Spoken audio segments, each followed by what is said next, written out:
A'udzubillahi minasyaitonirrajim. Bismillahirrahmanirrahim. Assalamualaikum warahmatullahi wabarakatuh. Alhamdulillahirabbil alamin wassalatu wassalamu ala asyrafil anbiya'i wal mursalin wa ala alihi wa ashabihi wa man tabi'ahum bi ihsanin ila yaumiddin. Amma ba'du.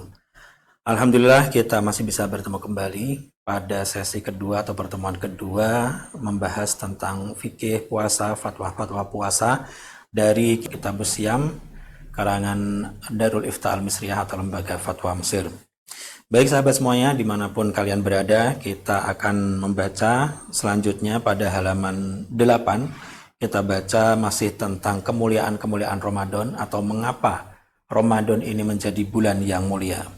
Jika dalam pertemuan sebelumnya kita sudah membahas 2 kemuliaan, maka yang sekarang adalah kemuliaan ketiga adalah dibukanya pintu-pintu surga dan pintu-pintu kebaikan pada bulan Ramadan. Dan pada bulan Ramadan ini tufattahu abwabul khair wa tughallaqu abwabusy syarr. Dibukalah pintu-pintu kebaikan dan ditutuplah pintu-pintu keburukan. Wa huwa ma fussira bihi qauluhu sallallahu alaihi wasallam, idza jaa ramadan futihat abwabul jannah wa ghulliqat abwabun nar wa suffidat asyayatin. Dan apabila datang Ramadan, maka dibukalah pintu-pintu surga dan ditutuplah pintu-pintu neraka dan dibelenggulah setan-setan. Di sini dalam sabda Rasulullah SAW, futihat abwabul jannah wa ghuliqat abwabun nar, bisa jadi maknanya kata dibuka ini memang artinya dibuka pintu-pintu surga tersebut. Fayakunu dzalika alamah ala barakati syuhur wa ma yurjalil amil fihi minal khair, dan ini akan menjadi sebuah tanda keberkahan bulan tersebut dan apa yang diharapkan bagi orang yang beramal pada bulan kemuliaan tersebut dari kebaikan-kebaikan yang ada. Tetapi wa yahtamil ayurida bi fathi abwabil jannah kasratas thawabi ala siyami syahr wa qiyamihi. Tapi bisa juga dimaknai dibukanya pintu-pintu surga adalah banyaknya pahala-pahala atas puasa dan juga sholat malam pada bulan tersebut. Dan apabila dikatakan bahwa kejahatan dan juga maksiat-maksiat itu masih terjadi pada bulan Ramadan dan banyak terjadi, padahal telah dikatakan bahwa setan-setan dibelenggu, maka kami sampaikan hadza fi haqqis shaimin alladzina hafadzu ala syurutis shaum wa ra'au adabihi. Ini adalah diperuntukkan orang-orang yang puasa, yang menjaga seluruh syarat-syarat puasa dan memperhatikan adab-adabnya. Wakilah, namun bisa juga kita sampaikan al-musalsal ba'dos syayatin. Sesungguhnya yang dibelenggu itu sebagian setan saja. Dan mereka itu adalah setan-setan yang memiliki karakter khusus, yaitu al-marodah. La kulluhum, tidak semuanya. Namun bisa dikatakan juga al-maksud adalah taklilul syurur fihi, sedikitnya kejahatan, dan ini juga atau sedikitnya perkara-perkara buruk, dan ini perkara yang bisa dilihat oleh indera kita, mahsus. Fa inna wuqu'a dzalika fihi aqall min ghairihi, karena terjadinya maksiat dan kejahatan itu lebih berkurang atau lebih ringan, lebih rendah, lebih sedikit pada bulan Ramadan. Kemudian pada halaman 9 di situ disebutkan waqila la yalzamu min tasalsulihim wa tasfidihim kulluhum alla taqa syurur wala ma'siyah li'anna lidzalika asbaban ghaira syayatin kan nufus al-khabithah wal adat al-qabihah wasyayatin al-insiyah. Dan ini mungkin jawaban yang paling tepat atau jawaban yang lebih mengena. Terjadinya sejumlah kejahatan, keburukan, maksiat pada bulan Ramadan itu tidak selalu berkaitan dengan terbelenggunya setan-setan, karena terjadinya kejahatan dan maksiat itu bukan penyebab utamanya, bukan hanya setan saja, tapi terkadang juga jiwa yang buruk, jiwa yang jahat, kebiasaan yang jelek, kebiasaan yang buruk, dan juga setan dari kalangan manusia. Jadi tidak bisa kita mengatakan ketika setan dibelenggu, mengapa masih banyak maksiat dan kejahatan.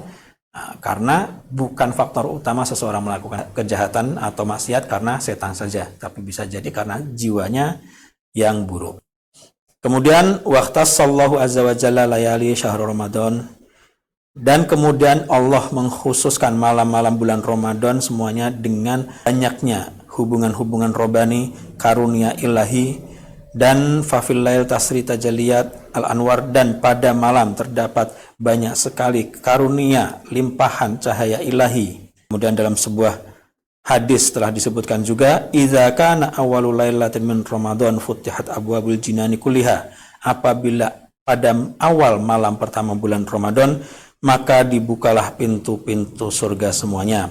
Wa ghulliqat abwabun nar, dan ditutuplah pintu-pintu neraka. Falam yuftah minha babun wahidun, dan tidak ada satupun pintu yang dibuka dari pintu neraka. Kemudian dibelenggulah setan-setan, kemudian ada yang menyeru di langit dunia setiap malam hingga terbitnya pagi. Ya baghiyal khairi halumma, wahai kalian yang menginginkan kebaikan, datanglah segera. Ya baghiyasy syarri intahi, wahai kalian yang menginginkan kejahatan dan keburukan, berhentilah. Hal min mustaghfirin fayaghfar lahu, adakah orang yang meminta ampunan maka dia akan diampuni? Hal min taibin fayutabu alaihi, adakah orang yang ingin bertobat dan kemudian diterima tobatnya? Hal min sa'ilin fayu'ta su'lahu, adakah orang yang memohon dan meminta maka dia akan dikabulkan permintaannya? Hal min da'in fayustajabu lahu, adakah orang yang berdoa maka Allah akan mengijabahinya?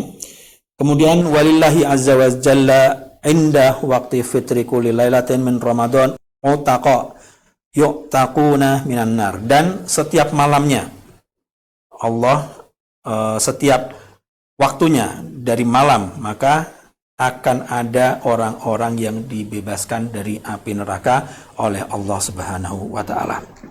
Kemudian pada halaman 10 para sahabat semuanya, di situ disebutkan keutamaan lainnya dari bulan Ramadan, yaitu keutamaan yang keempat adalah istimaluhu ala lailatul qadr. Nah, inilah salah satu keistimewaan bulan Ramadan yang tidak dimiliki bulan-bulan lainnya, bahwa pada bulan Ramadan terdapat malam Lailatul Qadar, di mana Allah telah memuliakan bulan Ramadan dengan malam tersebut dan telah menjadikannya salah satu malam yang paling agung. Allah telah berfirman, Inna anzalnahu fi lailatin mubarakatin inna kunna munzirin. Ad-Dukhan ayat 3. Kemudian Allah juga telah berfirman, Inna anzalnahu fi lailatul qadr wa ma adraka ma lailatul qadr. Lailatul qadri khairum min alfi syahr. Tanazzalul malaikatu warruhu fiha bi'izni rabbihim min kulli amr. Salamun hiya hatta matla'il fajr. Al-Qadr ayat 1 hingga ayat 5. Maknanya bahwa amal soleh pada malam Lailatul Qadar lebih baik daripada 1000 bulan. Adapun yang kelima, dalam halaman 11 disebutkan kemuliaan bulan Ramadan adalah ikhtisasuhu bikatsirin minal mustahabbat. Banyaknya hal-hal yang disunahkan untuk dilakukan pada bulan Ramadan. Nadhron limakhtassallahu azza wa jalla bihi hadza syahrul azim, dan karena melihat Allah yang telah mengkhususkan bulan yang mulia ini dengan karomah-karomah dan juga keberkahan-keberkahan serta karunia-karunia yang ada, maka di dalamnya dianjurkan banyak sekali amalan-amalan yang dilakukan di Ramadan. Di antaranya adalah mudarasatul Quran, tadarus Al-Quran, dan memperbanyak tilawahnya, memperbanyak mengkhatamkan Al-Quran, kemudian iktikaf, kemudian sedekah, kemudian sholat tarawih, kemudian memberikan buka puasa bagi orang yang berpuasa, kemudian melaksanakan umrah, kemudian menghidupkan malam Lailatul Qadar, dan juga memperbanyak amalan-amalan sunnah yang lainnya.